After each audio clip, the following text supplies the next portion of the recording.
And we have breaking news right now. A police pursuit underway right now in the San Fernando Valley. We have Chris Christie and Air 7 over the scene. This white Yukon on the run from officers. And Chris, what do we know about this car?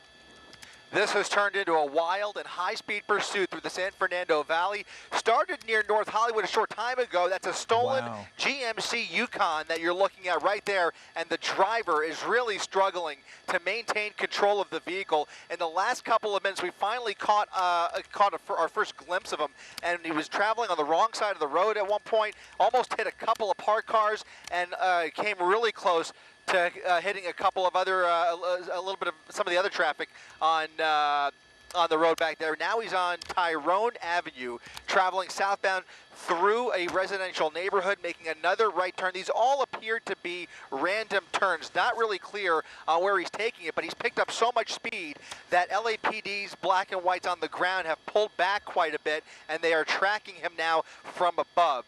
It was just getting way too dangerous up right as you took us live, and they basically backed off. Now coming up to a busy intersection here, he's got the red light going right through the intersection, trying to weave his way through, stopped for the traffic. Little cross traffic there, and he's continuing on. There is something, it looks like, on his lap. It might be a t-shirt. Oh, another close call.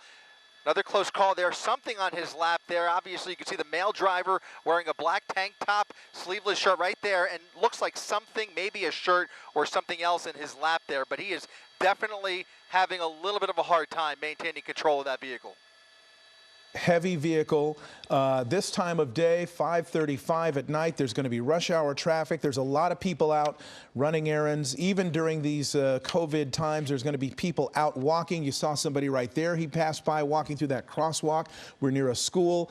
And I saw a couple of close calls just with pedestrians in the last couple of minutes before we even joined this pursuit on air.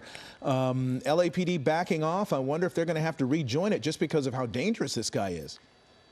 Yeah, Mark, when we first caught our first glimpse of it, there was at least a half a dozen black and white. Look at that. Rammed right into a parked car, and now he's basically blocked himself in here. I mean, I don't know if he's going to try and put it in reverse. Look at this. Look at this, jumping out of the driver's side of the vehicle, going for a run, and there is no LAPD in sight. So he's going to blow off some steam here, running down that sidewalk, making a left turn there, now coming down Kester Avenue. He, for no apparent reason, rammed right into the side of that parked car, continuing down the block here, and LAPD still several blocks away. The air unit trying to coordinate and get those officers in position here. He's now running right below us on Victory Boulevard. He's going to come out the other side onto Victory Boulevard, and there is LAPD. They're going to tackle him to the ground here, and man, that was scary, and wow, look at this. This was a very unpredictable suspect, driving like a madman through the valley, and now finally being taken into custody. He was really running for it. You saw, I mean, he just came crawling out of that driver's side window with no fear whatsoever, and apparently those officers were a little closer than we first thought, because they managed to catch up with him pretty quickly here. You now see them taking him into custody, but not without a little bit of a struggle there. Wow.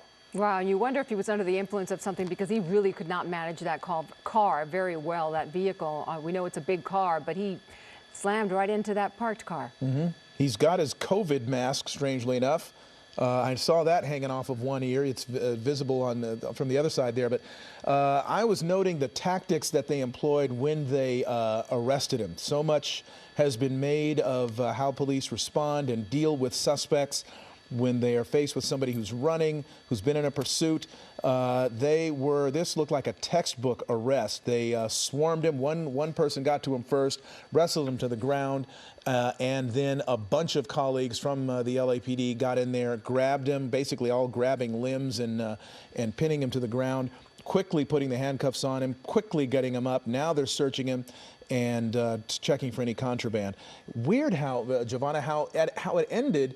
He basically scraped up against another car and jumped out the window to do the foot bail. That's odd. Yes, a short pursuit, but definitely action-packed, and the best part part of all of this is that no one was hurt, even though we had some very close calls. All right, can you give us, Chris, what street are we on right now? Where is this? Yeah, you're looking at the intersection of Victory Boulevard and Kester Avenue, and at a certain point, he really started to lose control of that vehicle. Obviously, a very top-heavy SUV, but he was really struggling with it in the last couple of minutes there, and something caused him to lose control, and he rammed into that parked car. Then he jumped out of the driver's side window, and I think those LAPD units that had lost him earlier were able to catch up in their patrol cars before they were able to jump out, and eventually it became a pure foot chase, as you mentioned, Mark, and they were able to get the upper hand because he was running really, really fast, despite the fact that he struggled to get out of the driver's side vehicle, really almost hurt himself. But when he hit the sidewalk, he was really running fast, and they were able to catch up with him pretty easily. So that tells me they were in the area here. They were able to triangulate, catch up with them with their vehicles, and then take them to the ground, as you saw. And again, if anyone missed it, the reason police were following this vehicle is because it was a stolen vehicle, correct? Correct. It was a stolen SUV. Not sure where it was stolen from or where this person resides, but it was a stolen vehicle. They were following him for a short time, and eventually they lit him up. He refused to pull over, and that's when the driving became really erratic. All right, Chris Christie live in Air 7 HD. Everybody's happy this came to an end without anybody being hurt. The potential for that was high given the speeds and the erratic driving, but at Victory and Kester, the suspect has been taken into custody. There's the vehicle that was stolen. Another vehicle damaged, as you can see, but on balance, a good ending to this pursuit.